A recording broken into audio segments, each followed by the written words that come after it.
പ്രിയമുള്ള സുഹൃത്തുക്കളെ, Israel Hamas യുദ്ധം താൽക്കാലികമായി നിർത്തിവെച്ച് ശേഷിക്കുന്ന ബന്ധികളെ മോചിപ്പിക്കാനുള്ള ചർച്ചകൾ ഈജിപ്ത് തലസ്ഥാനമായ കെയ്റോയിൽ രണ്ടാം ദിവസവും തുടരുകയാണ്. ചൊവ്വാഴ്ച ഇസ്രായേൽ പ്രതിനിധികൾ മധ്യസ്ഥരുമായി ചർച്ച നടത്തിയിരുന്നു. ഇതിനു പിന്നാലെ ശേഷമാണ് ഈജിപ്ഷ്യൻ അതുപോലെ ഹമാസ് പ്രതിനിധി ഈജിപ്ത് തലസ്ഥാനമായി ബന്ധപ്പെട്ട ഉദ്ധരിച്ച് AFP റിപ്പോർട്ട് ചെയ്തത്. ഗാസയിലെ ക്രൂരമായ ആക്രമണം തുടരുന്ന സാഹചര്യത്തിൽ ഇസ്രായേലിനെ വിമർശിക്കുന്ന റജീബ് ഉർദുഖാൻ ബുധനാഴ്ച കെയ്റോയിൽ Egypt president Abdul Fattah al Sisi ചർച്ച നടത്തിയിരുന്നു. CIA director William Burns, Israel മൊസാദിന്റെ രഹസ്യാന്വേഷണ വിഭാഗത്തിന്റെ തലവൻ ഡേവിഡ് ബാർണി എന്നിവരൊക്കെ ചൊവ്വാഴ്ച നടത്തിയ ചർച്ചയിൽ പങ്കെടുത്തിരുന്നു. ആ ചർച്ചയ്ക്ക് പുരോഗതിയുണ്ട് എന്ന് തന്നെയാണ് മാധ്യമങ്ങൾ റിപ്പോർട്ട് ചെയ്യുന്നത്. ഈജിപ്ഷ്യൻ മാധ്യമമായ പല മാധ്യമങ്ങളും റിപ്പോർട്ട് ചെയ്തിട്ടുണ്ട്.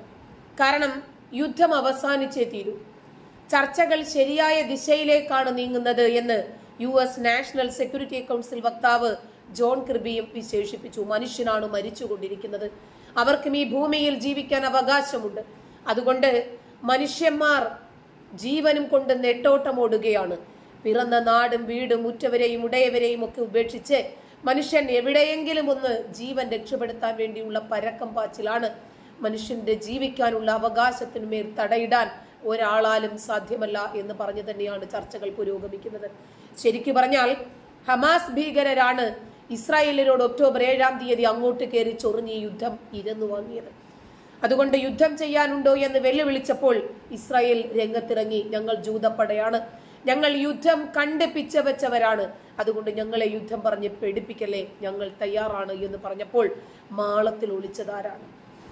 ഹമാസ് ഭീകരർ നെട്ടോട്ടം ഓടുകയായിരുന്നു. തുർക്കിയിലേക്കും ഈജിപ്തിലേക്കും ഖത്തറിലേക്കുമൊക്കെ ടണലുകളിലേക്ക് കയറിയിറങ്ങുകയായിരുന്നു. ഹമാസിന്റെ നേതാവായ യഹിയ സിൻവാർ ഓടി പ്രാണരക്ഷാർത്ഥം ഒളിച്ചത് ജൂതപ്പടയുടെ ഈറ്റില്ലത്തിലായിരുന്നു. അയാളെ ജീവനോടെ കിട്ടുക എന്നതാണ് ഇസ്രായേലിന്റെ ഏറ്റവും വലിയ ആവശ്യം. ജീവനോടെയോ അല്ലാതെയോ ആയിരുന്നാലും സിൻവാറിനെ കിട്ടിയാൽ മതി എന്ന് നെതന്യാഹു പറയുമ്പോൾ ഇസ്രായേൽ സേന പറയുന്നത് ഒക്ടോബർ 7-ാം തീയതി 1400 ഇസ്രായേല്യരുടെ ജീവൻ അപഹരിച്ച് 247ഓളം ആളുകളെ ബന്ധികളാക്കി ഏതാണ്ട് 27,000 ആളുകളുടെ ക്രൂരമായ കൊലയ്ക്ക് കാരണക്കാരനാണ് യഹിയ സിൻവാർ. 1400 ഇസ്രായേല്യരെ ഹമാസ് ഭീകരർ കൊല ചെയ്തപ്പോൾ ഹമാസുകാരായ ഗാസക്കാരെ ഏതാണ്ട് 27,000-ൽ കവിഞ്ഞു കൊന്നടുക്കി ഇസ്രായേൽ സേന. ജൂതപ്പടയുടെ പകയും പോരും അതിന്റെ വീര്യവും ആഴവും എത്രത്തോളം ഉണ്ട് എന്ന് വളരെ കൃത്യമായി അറിയുന്ന ഹമാസ് ഭീകരർ ശരിക്കു പറഞ്ഞാൽ ഗാസയ്ക്ക് ചിതയൊരുക്കുകയായിരുന്നു. സ്വന്തം ജനതയെ സംരക്ഷിക്കാനുള്ള ഉത്തരവാദിത്വം ഏറ്റെടുക്കപ്പെട്ട ഒരു സർക്കാർ അവർ കൃത്യവിലോപം കാണിക്കുകയായിരുന്നു. 6-ാം നൂറ്റാണ്ടിന്റെ ഗോത്രപുസ്തകം ഒരു കൈയിലും മറുകൈയിൽ ആയുധവും ഏന്തി ജൂതപ്പടയോട് ആഞ്ഞെടുത്തപ്പോൾ ജൂതപ്പകയിൽ ഇന്ന് എരിഞ്ഞടങ്ങിക്കൊണ്ടിരിക്കുകയാണ്. ഫെബ്രുവരി 13-ാം തീയതി അർദ്ധരാത്രി ഇസ്രായേലിന്റെ സൈനിക വക്താവായ ഡാനിയൽ ഹഗാരിയാണ് പ്രഖ്യാപനം നടത്തിയത്, ഞങ്ങൾക്ക് യഹിയ സിൻവാറിനെ കിട്ടിയേ തീരും.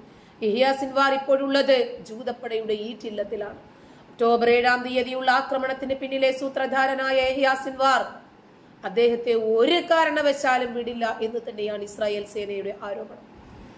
ഇപ്പോ യഹിയ സിൻവാറിന്റെ യഥാർത്ഥ ലൊക്കേഷൻ സംബന്ധിച്ച വിവരങ്ങൾ ഇസ്രായേലിന്റെ ഇന്റലിജൻസ് ഏജൻസികൾക്ക് ലഭിച്ചു കഴിഞ്ഞു. അയാൾ ഇപ്പോൾ ജൂതപ്പടയുടെ താവളത്തിൽ ഒളിച്ചിരിക്കുന്ന ദൃശ്യങ്ങളാണ് കഴിഞ്ഞ ദിവസം ഡാനിയൽ ഹഗാരി പങ്കുവച്ചത് സോഷ്യൽ മീഡിയയിലൂടെ.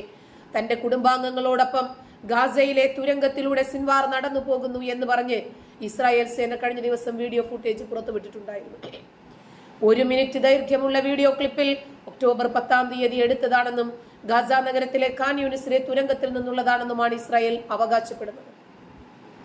ക്യാമറയോട് പുറംതിരിഞ്ഞ് നടക്കുന്ന വീഡിയോയിലുള്ളത് സിൻവാർ തന്നെയാണ് എന്ന് അദ്ദേഹത്തിന്റെ ശരീരപ്രകൃതവും ചെവിയും നോക്കിയാണ് മനസ്സിലാക്കിയതെന്നും നിർമ്മിത ബുദ്ധിയുടെ സഹായം തേടിയെന്നും ചാനൽ 12 അവകാശപ്പെട്ടു. വെടിനിർത്തൽ സംബന്ധിച്ച് ഖത്തറിന്റെയും ഈജിപ്തിന്റെയും മധ്യസ്ഥ ചർച്ചകളിൽ പുരോഗമിക്കുമ്പോൾ സിൻവാർ കഴിഞ്ഞ 11 ദിവസമായി ബന്ധപ്പെടുന്നില്ല എന്നാണ് ചാനൽ 12 നേരത്തെ റിപ്പോർട്ട് ചെയ്തത്. അദ്ദേഹത്തിന്റെ അഭാവത്തിലാണ് ഹമാസ് നിരവധി തീരുമാനങ്ങൾ എടുത്തതെന്നാണ് ഇസ്രായേലി മാധ്യമങ്ങൾ ഇപ്പോൾ റിപ്പോർട്ട് ചെയ്യുന്നത്. സിൻവാറിനെ ബന്ധപ്പെടാൻ കഴിയാത്തത് ചർച്ചകൾ മന്ദഗതിയിലാക്കിയെന്നും റിപ്പോർട്ടുകളുണ്ട്. കാരണം ചർച്ചകൾ ഇനി എങ്ങനെ മുന്നോട്ട് കൊണ്ടുപോകണം, യുദ്ധം ഏതവസരത്തിലാണ് നിർത്തേണ്ടത്, ഏതവസരത്തിലാണ് പ്രകോപിപ്പിക്കേണ്ടത്, എല്ലാം തീരുമാനിക്കുന്നത് സിൻവാറിന്റെ അപകടകരമായ തലച്ചോറാണ്. ഹമാസിനെതിരെ അന്താരാഷ്ട്ര ക്രിമിനൽ കോടതിയിൽ പരാതി നൽകാൻ ഹേഗിലേക്ക് യാത്ര ചെയ്ത് ഹമാസ് ബന്ധികളാക്കിയ ഇസ്രായേല്യരുടെ കുടുംബാംഗങ്ങൾ. ബന്ധികളാക്കൽ, തിരോധാനം, ലൈംഗിക അക്രമം, പീഡനം തുടങ്ങിയവ ധാരാളം ഉൾപ്പെടുന്ന ആരോപണങ്ങളാണ് പരാതിയിൽ ഉൾപ്പെടുത്തിയിരിക്കുന്നത്. Hostages and missing families forum എന്ന ഒരു സംഘടന രൂപീകരിച്ചിട്ടുണ്ട്. ആ സംഘടനയാണ് ഇപ്പോൾ മാധ്യമങ്ങളോട് പറയുന്നത്. കാരണം ബന്ധികളാക്കിയ ഇസ്രായേലിലെ മുഴുവൻ സ്ത്രീകളും പീഡനത്തിനിരയായിരിക്കുന്നു, പലരും ഗർഭിണികളുമാണ്. ശബ്ദമില്ലാത്തവരുടെ വേദന കേൾപ്പിക്കാനാണ് തങ്ങൾ പോകുന്നത് എന്ന് ഒക്ടോബർ 7-ാം തീയതി കൊല്ലപ്പെട്ട നവാദിന്റെ സഹോദരി ഇൻബാർ ഗോൾഡ്സ്റ്റീൻ ആണ് പറഞ്ഞത്. ഇസ്രായേലി പത്രം ഹാരഡ്സ് ആണ് റിപ്പോർട്ട് ചെയ്യുന്നത്. ഇതെല്ലാം തങ്ങളുടെ നീക്കത്തിലൂടെ വിദേശത്തുള്ള ഹമാസ് നേതാക്കൾ അറസ്റ്റ് ചെയ്യപ്പെടുമെന്ന് പ്രതീക്ഷിക്കുന്നതായി ബന്ധികളിൽ ഒരാളുടെ കുടുംബാംഗം പറഞ്ഞു.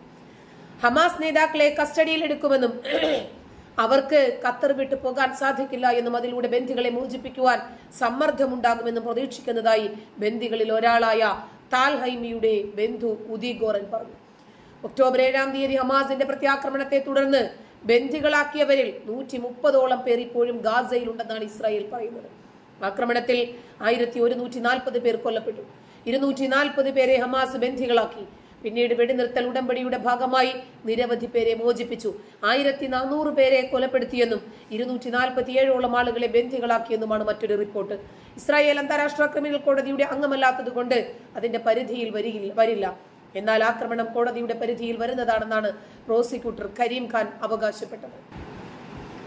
എന്നാൽ പലസ്തീൻ അഭയാർത്ഥികൾക്കു വേണ്ടിയുള്ള UN റിലീഫ് ആൻഡ് വർക്ക്സ് ഏജൻസിയുടെ ഗാസ സ്ട്രിപ്പ് ആസ്ഥാനത്ത് അതിന് താഴെ തന്ത്രപരമായി മറച്ചിരിക്കുന്ന ഹമാസിന്റെ രഹസ്യ വിവര കേന്ദ്രം ഇസ്രായേൽ പ്രതിരോധ സേന കണ്ടെത്തിയിട്ടുണ്ട്.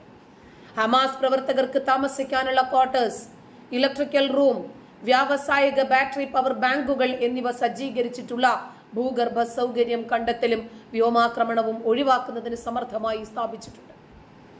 UNRWAയുടെ ഹമാസുമായിട്ടുള്ള കൂട്ടുകെട്ടിന്റെ ഉന്നത സൂക്ഷ്മ പരിശോധനയ്ക്കിടയിലാണ് ഈ കണ്ടെത്തൽ. ഗാസയിലും വിശാലമായ മിഡിൽ ഈസ്റ്റിലും പ്രവർത്തനം തുടരാനുള്ള ഏജൻസിയുടെ കഴിവിനെ കുറിച്ചിട്ടുള്ള ആശങ്കകൾ ഉയർത്തിക്കൊണ്ട് ഫണ്ടിംഗ് മരവിപ്പിക്കൽ പ്രഖ്യാപിക്കാൻ നിരവധി മുൻനിര ദാതാക്കളെ ഈ ആരോപണങ്ങൾ പ്രേരിപ്പിച്ചിട്ടുണ്ട്. IDFന്റെ കണ്ടെത്തലുകൾ UNRWAയുടെ ഗാസ ആസ്ഥാനത്തിന് കീഴിൽ മറഞ്ഞിരിക്കുന്ന ഹമാസ് ഡേറ്റാ സെന്ററിന്റെ സങ്കീർണ സ്വഭാവത്തിലേക്ക് വെളിച്ചം വീശുന്നുവെന്നും റിപ്പോർട്ടുകൾ പറയുന്നു. ഇപ്പോഴും ടണലുകളായ ടണലുകൾ, തുരങ്കങ്ങളിൽ നിന്നും തുരങ്കങ്ങളിലേക്ക് ഹമാസ് ഭീകരർ ഓടി ഒളിച്ചു കൊണ്ടിരിക്കുകയാണ്. ഇവരാണോ കേരളത്തിന്റെ ധീരന്മാർ? ഇവരാണോ പോരാളികൾ? ഭീരുക്കൾ എന്നല്ലാതെ ചരിത്രം ഇവരെ എന്തെന്ന് വിലയിരുത്തും? യുദ്ധം ചെയ്യാൻ വെല്ലുവിളിച്ചു ജൂതപ്പടയെ. ജൂതപ്പടയൊന്ന് ഞെളിഞ്ഞു നിന്നപ്പോൾ, ഒന്ന് നെഞ്ചു വിരിച്ചു നിന്നപ്പോൾ ഓടി ഒളിക്കുന്ന ഭീരുക്കൾ ഇന്ന് പലയിടവും കയറി ഇറങ്ങുകയാണ്. എങ്ങനെയെങ്കിലും ഇസ്രായേലിനോടൊന്ന് യുദ്ധം അവസാനിപ്പിക്കാൻ പറയണമെന്ന് പറഞ്ഞിട്ട്. നന്ദി.